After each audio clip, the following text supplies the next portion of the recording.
राधे राधे, हरे हरे कृष्णा दोस्तों। तो आज हम बहुत ही इम्पोर्टेंट टॉपिक के बारे में, जिसका नाम है इम्पोर्टेंस ऑफ फिफ्थ हाउस, यानी कि जो पंचम भाव है हमारा वैदिक कुंडली का, उसका इम्पोर्टेंस वैदिक ज्योतिष के अनुसार स्टडी करने की कोशिश करेंगे। और इसका जो इम्पैक्ट है दोस्तों हमारे जीवन के ऊपर, एग्जैक्टली वैदिक कुंडली के पंचम भाव का क्या इम्पैक्ट गिरता है और इसका हमारी पास्ट लाइफ से क्या कनेक्शन बनता है, इन सारी चीज़ों को हम डिटेल में डिस्कस करेंगे। तो चलिए आइए हमारे इस वीडियो को शुरू करते हैं। दोस्तों, कुंडली में पंचम भाव की जितनी महिमा है या फिर जितना उसका इम्पोर्टेंस बताया जाए उतना कम है। तो हम पॉइंट वाइज डिस्कस करना शुरू करते हैं। अब आप देखेंगे कि जो लग्नेश है या फिर जो लग्न है हमारी कुंडली का, वो और जो पंचमेश है, पंचम भाव, और जो नवम भाव है, 1, 5 और 9, ये तीनों भाव मिलके त्रिकोण का, हमारे वैदिक ज्योतिष की कुंडली का सबसे इम्पोर्टेंट अंग या फिर भाग, जो त्रिकोण घर हमारे होते हैं, वो फॉर्म करते हैं। अब इनको ही त्रिकोण क्यों कहा गया है, चलिए इसको भी डिस्कस करते हैं।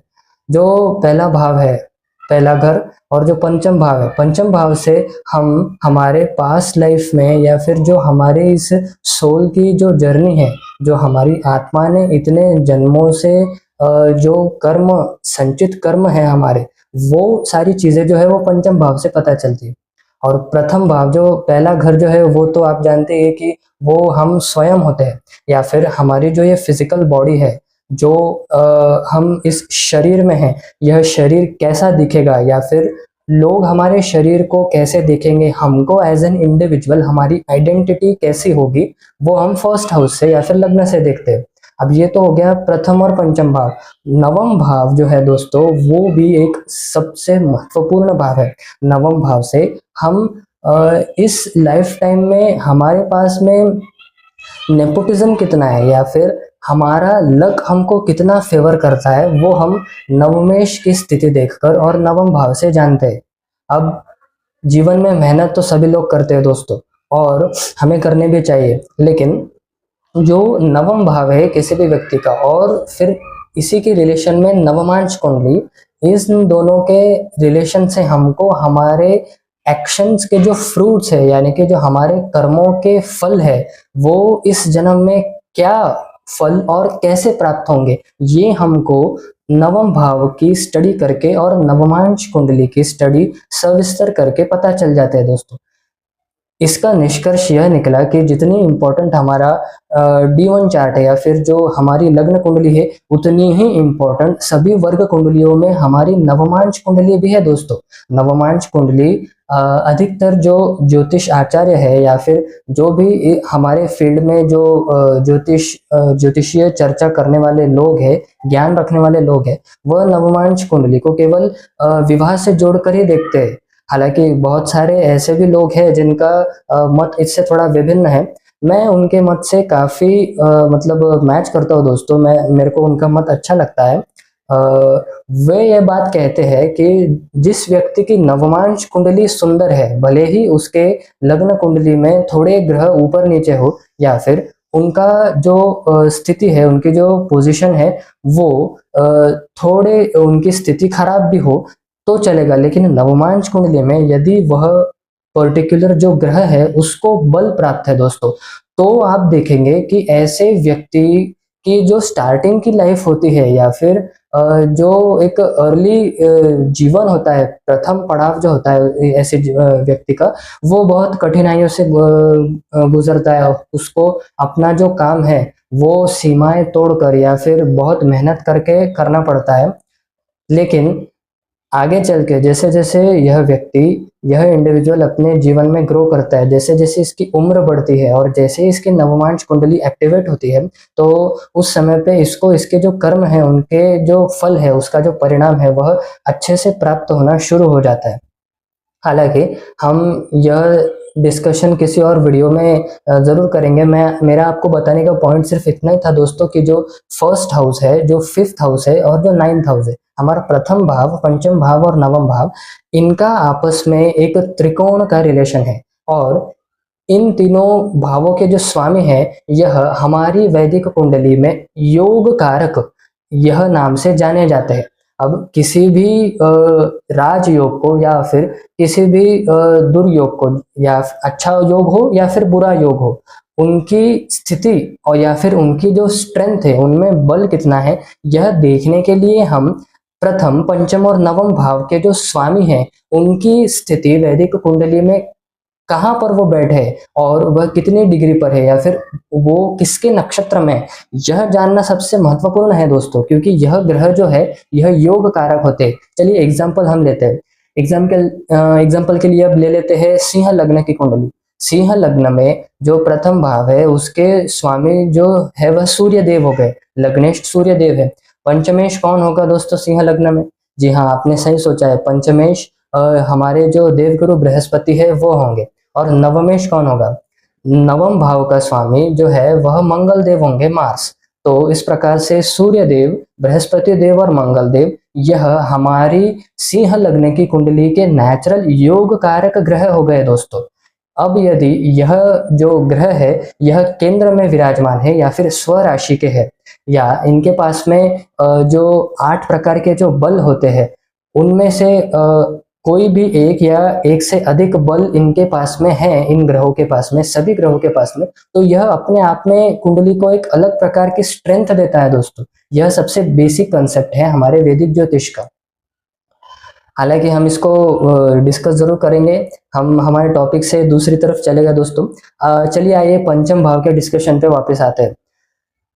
अब मेरे जो गुरुदेव है वो अक्सर कहा करते थे कि अपार सफलता या फिर इस भौतिक जगत में रहते हुए आपको अपरंपार सफलता प्राप्त हो, इतनी जो कृपा है वो पंचम भाव के बिना संभव नहीं है दोस्तों।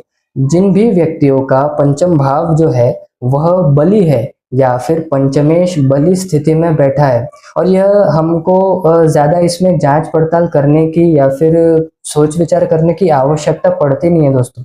हम केवल 3 ही सूत्र आज डिस्कस करेंगे जिनके बेसिस पे आप यह खोज निकाल, मतलब यह एग्जैक्टली निष्कर्ष पर आप पहुंच सकते हैं कि आपका पंचमेश आपकी कुंडली में बली है या नहीं।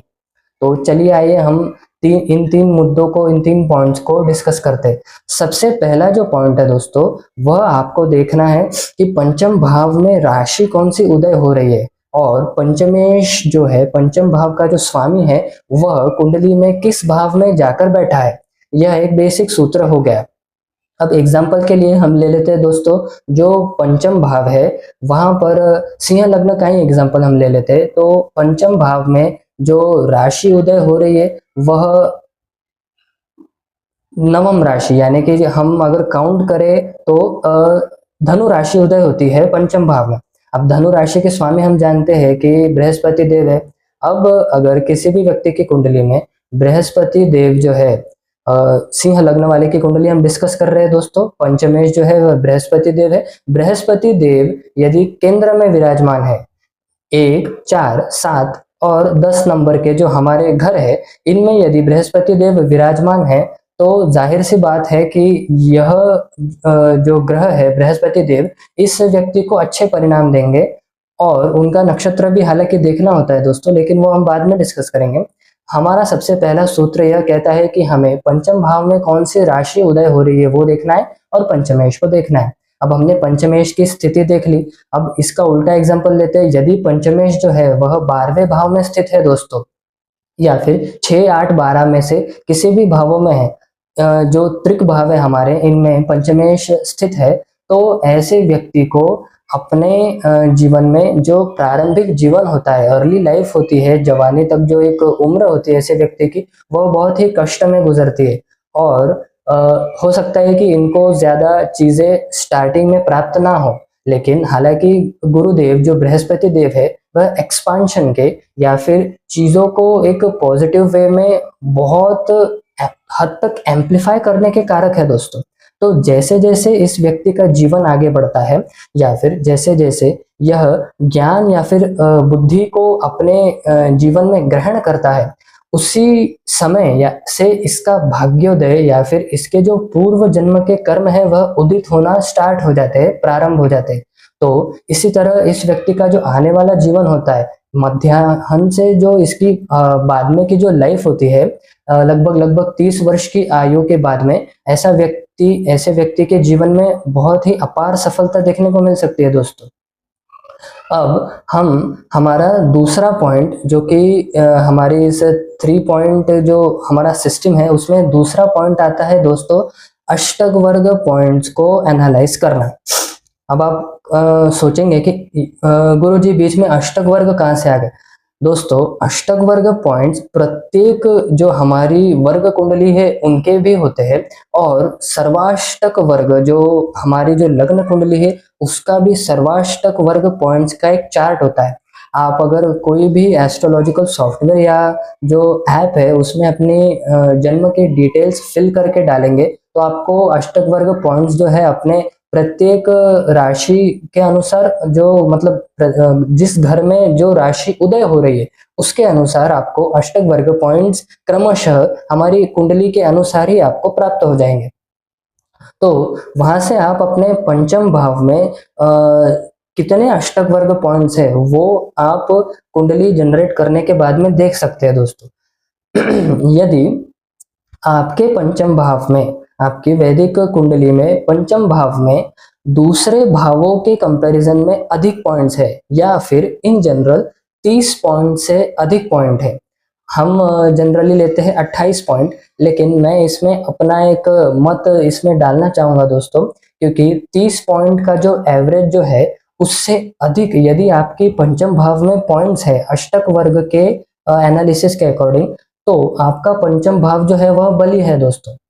आप इस बात को बिल्कुल मतलब ठुकरा ही नहीं सकते कि यह दोनों पॉइंट्स होने के बाद में, यह दोनों बेसिक पॉइंट्स, जो पहला पॉइंट हमने डिस्कस किया कि पंचमेश की स्थिति जो है वह अच्छी होनी चाहिए, और दूसरा पॉइंट जो है जो अष्टक वर्ग पॉइंट्स है वह यदि 30 पॉइंट से अधिक आपके पंचम भाव में पॉइंट्स है दोस्तों, तो आपका पंचम भाव जो है वह हमारे दोनों क्राइटेरिया में बैठता है। अब 30 पॉइंट से अधिक 31, 32 या कुछ कुछ लोगों के 34, 35 भी पॉइंट होते हैं। ऐसे केसेस में इनका जो पंचम भाव है वह बहुत ही प्रभावशाली और बली स्थिति में होता है। अब पंचम भाव का बली होना यानी कि इसका अर्थ क्या हुआ दोस्तों, पंचम भाव जो है वह हमारी पास्ट लाइफ को दर्शाता है। इतने जन्मों से हमारी आत्मा ने जो एक ट्रैवल किया है या फिर जो एक जर्नी क्रॉस की है, हम जानते हैं दोस्तों कि हमारी जो आत्मा है वह कभी मरती नहीं है, हमारी आत्मा शाश्वत है, आत्मा अमर है।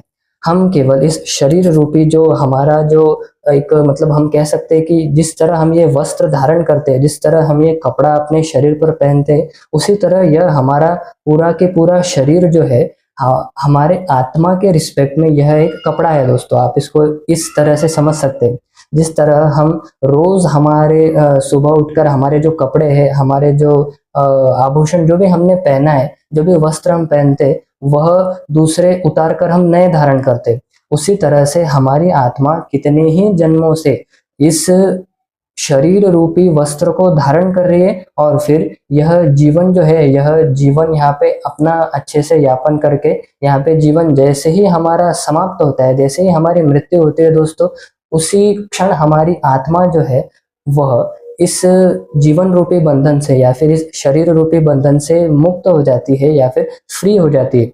हालांकि हमारा जो वैदिक जो टेक्स्ट है, जो हमारे पुराणों में लिखा गया है, जैसे कि अब जो गरुड़ पुराण है उसमें हमारी आत्मा के साथ में एग्जैक्टली क्या होता है मृत्यु के पश्चात वह बहुत ही सविस्तर दिया गया है दोस्तों। आप देखते होंगे कि जो गुरुजी होते हैं या फिर जो ज्ञानी लोग होते हैं, उनके घर में किसी का भी निधन हो जाए या फिर किसी की मृत्यु हो जाए, तो ऐसे परिस्थिति में जो बड़े बुजुर्ग होते हैं हमारे घर के, वह गरुड़ पुराण पढ़ते हैं स्वतः ही या फिर किन्हीं गुरुजी से पढ़ने के लिए उसका जो अनुष्ठान है गरुड़ पुराण का वह कराया जाता है घर में, और यह अच्छा होता है दोस्तों। गरुड़ पुराण का अगर आप स्टडी करेंगे तो उसमें डिटेल में यह बात बताई गई है कि हमारी आत्मा के साथ में एग्जैक्टली क्या होता है जब हमारी मृत्यु हो जाती है उसके पश्चात। तो आप इस चीज की खोज जरूर करिएगा दोस्तों, बहुत ही इंटरेस्टिंग फैक्ट्स आपको जानने को मिलेंगे। अब यह बात हुई हमारे दूसरे पॉइंट की। अब हम हमारे तीसरे पॉइंट के ऊपर आ जाते हैं। तीसरा पॉइंट है पंचम भाव का भाव बल जानना। जिस प्रकार से मैंने आपको बताया दोस्तों कि हमारे अष्टक वर्ग पॉइंट्स जो है वो हमको कुंडली सॉफ्टवेयर में आप जनरेट करेंगे तो आपको दिख जाते हैं।